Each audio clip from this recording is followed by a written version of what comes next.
WI speaker event for the few that can make it. Today we have Dr. Charles Morgan coming to talk to us about neuroscience and psychology and a whole gamut of things. Right now he is a professor of national security studies at the University of New Haven.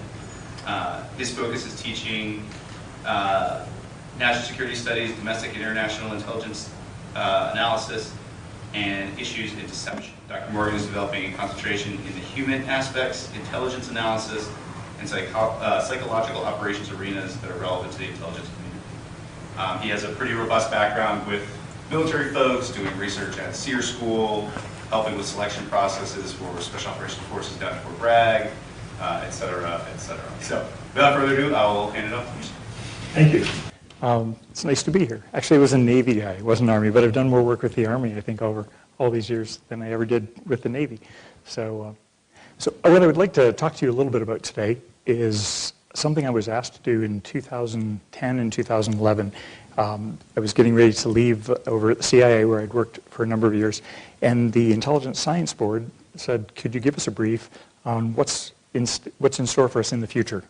So I told my boss at the time, I said, well, I think the best I'll do is make an estimate over what I think is going to happen in the next 5 years, given certain technologies that were being developed at the time. And this is a bit of an extension of that. I presented it to the SSG, and it was some information I think some people didn't know, and I think it's good for people to be aware of what's going on out there. The one thing that makes predicting a little bit of the future easier when you look at biomedical science is that labs are working fairly systematically with overtly stated goals. So that's a little bit of what this is about. I was going to give you my thoughts on mind, body, and beyond, gene slicing, Dr. Ventnor's work, DNA encryption, and something about memory, that the past is not what it used to be. This was actually having one animal learn something and seeing and recording that activity and put it into the sensory cortex of the second animal, and that animal acquires the knowledge. From the human drone technology standpoint, you can attach the human brain to another human brain, you can direct motor activity, or you can send communication and information. Dr. Ventnor's work is, my view, the equivalent of the development of nuclear weapons. The equivalent of the development of nuclear weapons when you realize that he created life in a cell. He programmed yeast cells to produce anything he wanted. These can be inserted into you. These can be inserted into you through the hypospray needles. You put in a specific gene slicing. You program what you like. You program what you like. You put it in the cell, and it can reproduce and make as much as you like. It sends a signal and tells which portion of the DNA should unwrap, unfold, and produce a product. Related to this is an idea called DREADS. These are designer receptors that can be remotely controlled. You can create a cell, you can put it somewhere in the body, and you can remotely activate it. So you have the capacity to create any product, as long as you know the DNA sequence. You can insert it into a living system, and you can remotely control it. You can insert it into a living system, and you can remotely control it. That may affect the way you think, the way you act. That may affect the way you think, the way you act. So once you know that the technology is there to edit, splice, and program a cell, and the technology currently exists to administer it to somebody and have it go park anywhere you program it to go park, to administer it to somebody and have it go park anywhere you program it to go park, proliferate, and do its function, you can have things activated in other people's brains. You can have things activated in other people's brains. People have figured out how to hide imagery in the DNA of bacteria. You can have the information reproduced in a string form as a form of a protein.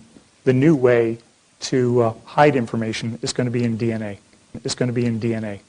This is the first experiment showing what imagery you can hide in bacteria. This is the latest. It's a GIF file. Well, this is what the Chinese are doing with DNA. Merging DNA systems with quantum computing will be really quite an amazing and both lethal threat.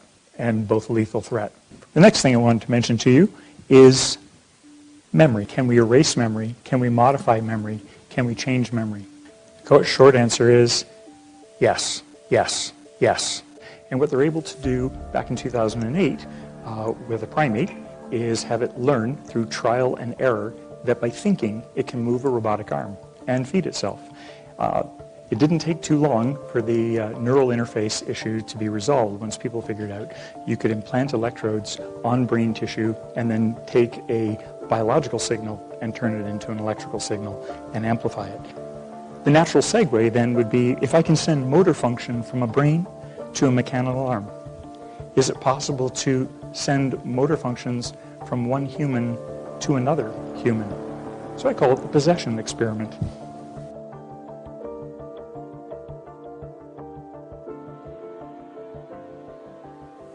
Now, do you know the phrase brain power? Well, it turns out that scientists at the University of Washington are trying to hone that power and transmit it to another brain. Researchers call it direct brain-to-brain communication, and they do it by passing a signal from one mind to the next, using the internet nonetheless. You can watch the video, but essentially what's happening is when one person is playing the video game, they're not using their hands. They're simply looking at targets. What's going on in the other room is a transcranial magnetic stimulation device that creates a magnetic field that excites neurons. And it's the other man's hand that begins to move and hits the targets. So you've co-opted the portion of a body of another human, and then their hand can behave in the way that you want it to do, But the person on the receiving end described the sensation as rather odd. Said, I didn't know anything until I saw my hand beginning to move, and felt that it was something other. And its hand was moving, hand could punch in a code, hand could do a number of things. But the really fun part was that you're taking over somebody else's physical body, with the mind of another human, So what do you think would be the next step? You follow medical research, you say you can make a robot move, you can make a human hand move. What would you do next? You say, wow, they're getting brains connected to run things. Now you have to begin to think either like doctors or like security and intelligence people, right? Can you actually send and receive? Can you actually send and receive sensory information? Like the Matrix. The short answer is yes. Yes. So it took some learning trials, but not many. It took 75 between them to achieve an accuracy rate of over 85% in just training their rats for a little while in the cages. But this was a milestone because it was not simply using the motor cortex to run a device. This was actually having one animal learn something and seeing and recording that activity and put it into the sensory cortex of the second animal, and that animal acquires the knowledge. It is able to act on the knowledge from the experience for something it has not ever done.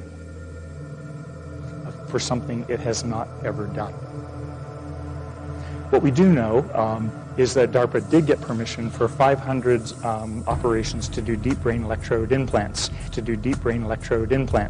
I haven't published anything yet, but my guess is what you're looking at is human-human thought transference, and certainly in the open science world, that was published last month. Actually, the brain-to-brain transfer of sensory information in two humans. And they achieved a success rate of being right 85% of the time. So you can attach one human brain to a device. You can attach the human brain to another human brain. You can direct motor activity, or you can send communication and information. But you could plug in somewhere else in the world and learn something or see something or have somebody acquire the information that you have, and you wouldn't have to carry a different device. So that's what people are doing. There's a whole world out there of biohacking. I don't know if you're aware of it, but you should be. So normally at the university, we are well regulated by the federal laws about studying and experimenting on humans. There's a biohacking community that is not part of the official science community that is busy trying to attach hardware to humans, and they do it in their basements. They study up on how to do the surgeries, how to connect devices, how to put motherboards in people, And they may use it for some purposes like fishing, using RFID signals in their hands to take information from you. But there are some other interesting developments. When you start thinking about the fluidity of what you can do with the brain, they're experimenting with CE6 and giving people with eye drops night vision. For several hours, a person receiving the night drops can see over 160 feet in the dark. So it's a lot easier to look through your own eyes than it is to put on nods. And it will be a short time before you get a better solution than we get from the biohacking community. But it could also be readily available to almost anybody on the planet, It's going to be harder to keep this under control than it is to keep the special lenses and night vision technology. So I think it's really important that people pay attention to this kind of a thing, because that can give humans the natural ability for a while to see in the dark. So when you think about it, the possibility now is there to develop different kinds of devices. They could be perhaps used either by intelligence people or by people in the military to have an extra ability to be able to see through walls, to see heartbeats. We used to play with the 18 gigahertz microwave detectors where we could pick up heartbeats through anything but solid steel and water, but that could easily be a human who can see the unique heartbeat that's behind the wall over there that's thermal insensitive. So it doesn't have to be IR. It can be a number of things. Anything that you can co-opt is theoretically now possible to adapt to human brain functioning. All you'd have to learn is the code. You'd have to train with it. The experiment that was just released this last month, as I said, demonstrated that people could transfer knowledge from one human to another. And I commented to a couple of my colleagues, and I said, I think right now the most direct application of that is going to be either covert communication or running drones. The set of experiments, I didn't have videos to show you, but there have been a series that have shown you can connect the human brain to a rat and control its motor movement and its tail. So you can have non-human animal drones. You can have the human brain probably run a regular drone at this point, but running a non-human drone, something like a cockroach or a rat, would it be awesome. And now if you were watching the Olympics and you see the coordinated maze of drones, the software is now really readily available, where you could have hordes of little creatures that can gain access to facilities or move around in different places, all run by a person sitting in a booth. It's no more technically challenging once you do that than figuring out the logistics of how you're going to send your signal somewhere else in the world and how to protect that signal. But that's now. That's not in the future. So that I would recommend people becoming aware of that from the human drone technology standpoint. The second field that people may or may not be aware of, I always tell my students, I said I wasn't around when they developed atomic weapons, but Dr. Ventnor's work is, my view, the equivalent of the development of nuclear weapons when you realize that he created life in a cell, back in 2010. I don't know if people are familiar with his work, but this technology paired with something called CRISPR, which is like an editing software for genes, makes a number of things immediately available. What he did is he programmed yeast cells to produce anything he wanted. They can produce perfume, they can produce petroleum, they can produce any peptide, anything we program the DNA to do, and it's in the living cell. We program the DNA to do, and it's in the living cell. These can be inserted into you through the hypospray needles, almost like Dr. McCoy on Star Trek. Giving you the hyperspray, it just blasts now plasmids into your squamous cells. But Ventnor was able to do that and has the patent on the technology. But you can engineer anything. You can engineer a unique thing that would only kill one person in the world. It's how it's done. You put in a specific gene slicing, you program what you like, you put it in the cell, and it can reproduce and make as much as you like. For those of you who don't know, your DNA is usually all wrapped up in tight little coils. And so what you were doing was when they create plasmids and put them into cells, it sends a signal and tells which portion of the DNA should unwrap, unfold, and produce a product. But you can engineer anything. You can engineer a unique thing that would only kill one person in the world. It's how it's done. Many years ago, like over decades ago, DARPA wanted to put chips in people's For people brains. who don't know, DARPA is the technological development arm of the Pentagon. Well, they do Black Ops. Yeah. So they wanted to put chips in RFIDs, like the ones that you see, the little grain of rice, in people's brains, but they didn't want to have to do surgery. So after many, many years, they came up with a gel and that would do the same thing. And it's very insidious, and I'll be describing it right now. They do that. This gel is called hydrogel or quantum dot, Bill Gates' quantum dot. So what will happen with the vaccine is you get it injected into you, and then it assembles. It's self-assembled. But you can engineer anything. You can engineer a unique thing that would only kill one person in the world. That's how it's done. And then it swarms through your body.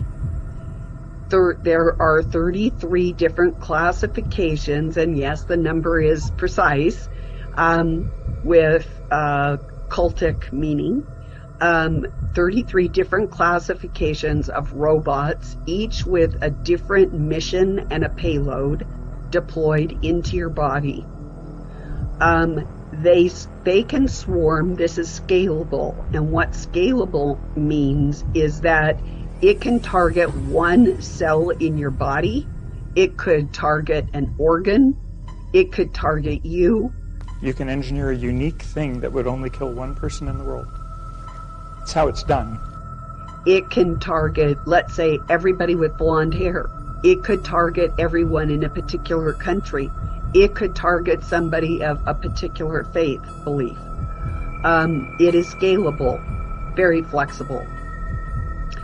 So then what it does is these robots get it to cleave. So you've got your red blood cell here, and here's this SynBio.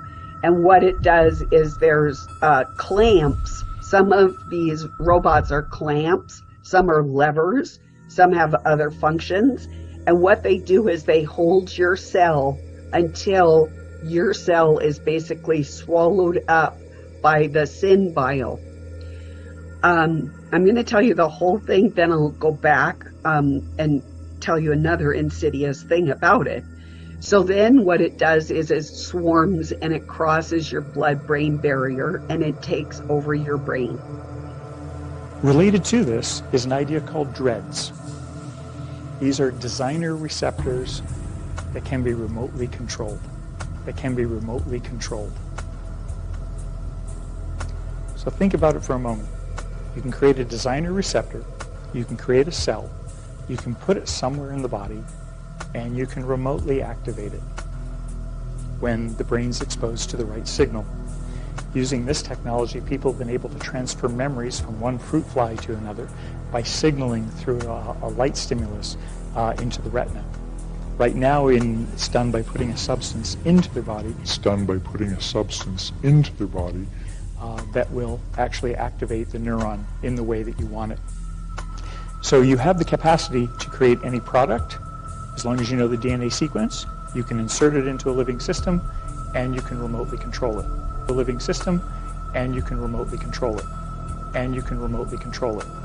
Now, one of the challenges that we have is that when you create a cell and you put it in somebody's body, you have to figure out where you want it. What if you want it in their brain? Right? If you want it in their brain and you can't figure out, you don't want to do surgery to plant it in their brain. If I want a product produced in your brain that may affect the way you think, the way you act, one route to that is through stem cells. Here, a quick brush up on your biology. Stem cells are cells, they call them God cells. They can turn into anything. They hold the potential, unlike other cells in your body, to become anything you want them to become. And they can go find their home in the body and park there and do the work that you'd like them to do. You can infuse them and they will find their way into the brain. So once you know that the technology is there to edit, splice, and program a cell, and the technology currently exists to administer it to somebody and have it go park anywhere you program it to go park, proliferate, and do its function, you can have things activated in other people's brains. So if you take these 3 key points, hopefully you can see it opens up a number of both alarming and exciting possibilities. A number of both alarming and exciting possibilities. You can have the timed release of information on demand.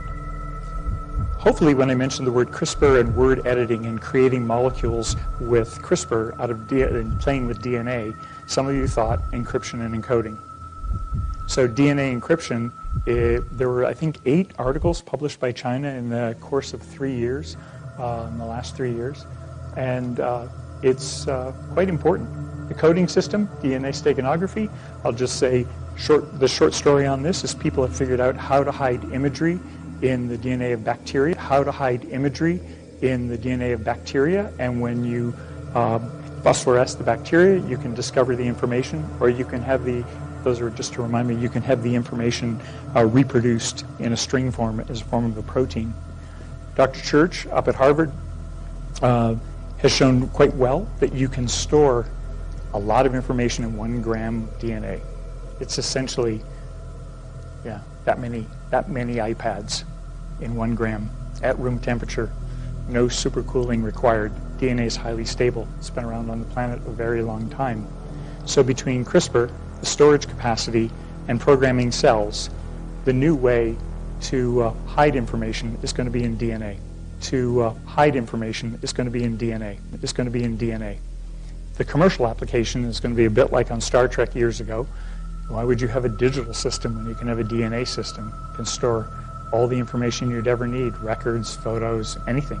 It's simply another way of storing information. But this was the first experiment showing what imagery you can hide in bacteria. This is the latest. It's a GIF file.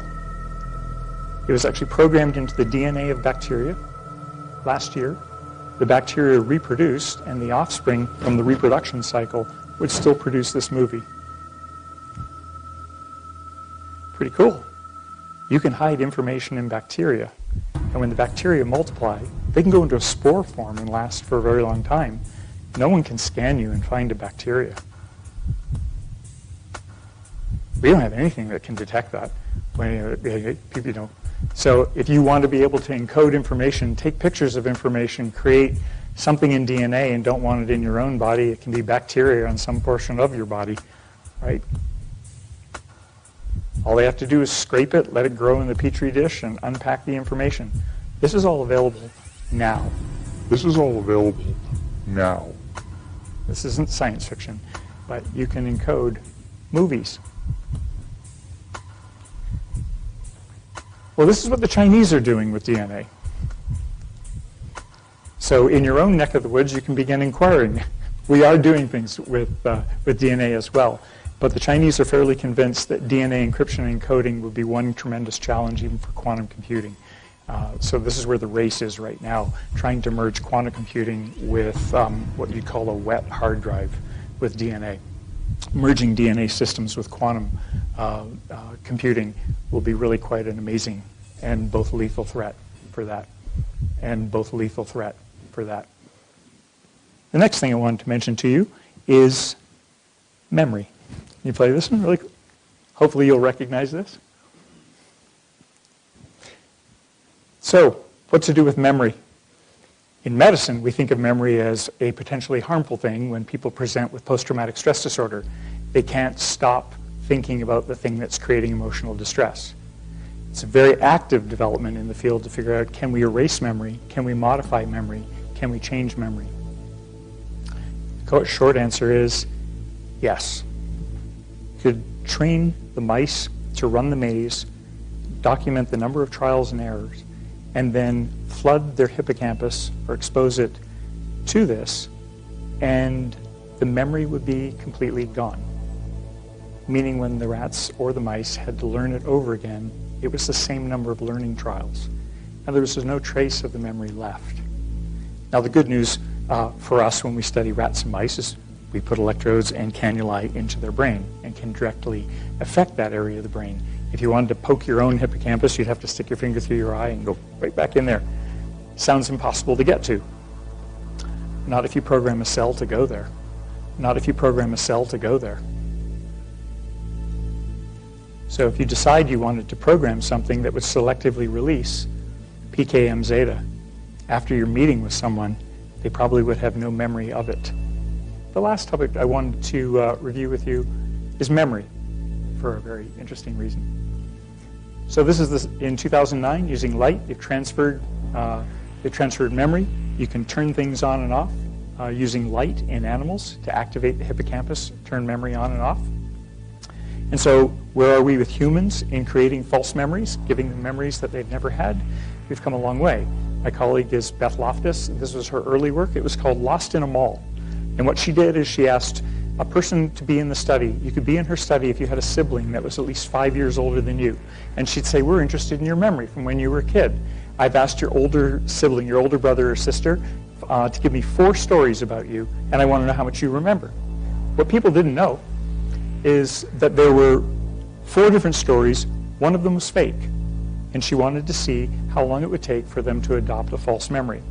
The quick answer is, after 2 interview sessions, 30% of the subjects believed that they remembered the person who'd found them when they were lost at a mall, and actually argued with the researcher about whether or not the memory was true or not. And that's how I met her, and we decided to get together and run up to Brunswick to SEER School and try a memory experiment. This is our design. If you're not familiar with SEER, there's a classroom phase, there's an experiential phase. We were interested in sampling people when they were in isolation, when they were returning their gear, and at the end. And we tried a couple of different techniques. Group 1, there's no misinformation. We simply want to sample accuracy of human memory for their experience. And we told them at the beginning of SEER, we want you to be the best little human collector possible. We are going to quiz you about your memory. Don't let us trick you. We want to know what you remember. Group 2, we told them the same thing, but we lied. When they took their questionnaire at the end, we incorporated several techniques from false memory techniques, which are a little bit of leading questions to see whether or not we could create false memories. In the third group, we exposed them to an erroneous photograph of their interrogator. And in group 4, we used a video. So here's what we did. By exposing them to a photograph after they had been interrogated and placed in isolation stress, it could change them from this guy to this guy 48 hours later on who they would identify in the lineup. Their level of confidence was an 8 out of 10, that was the person they had met. We found out we could make them believe that there were guns, that there were knives, that there were caches of weapons, simply by altering the phrasing of a question or inserting something into a video. I'll give you an example. If we said, did your interrogator wear a weapon? If so, please describe it. We only got about a 2% endorsement of the presence of a weapon in the interrogation phase. If we said, when you were being interrogated by your interrogator and the guy with the weapon interrupted the interrogation, what did they argue about? We didn't care what the answer was. We'd ask another question. They'd describe the weapon worn by your interrogator. It jumped to 30%, would tell us the type of firearm that they had seen in the interrogation booth, which is a security violation, right? There weren't any. We got to record them. But with one question, we could do that. When you sample with a few more, you can actually increase the sample. So when we increased the stress at SEER, we found that instead of a 30% rate overall, we could create false memories in nearly everyone. That was in 900 people, nearly everyone. That was in 900 people. So Beth and I were talking about that. We said, well, you can change memory. We know that. So to change human motivation, we don't have to persuade people.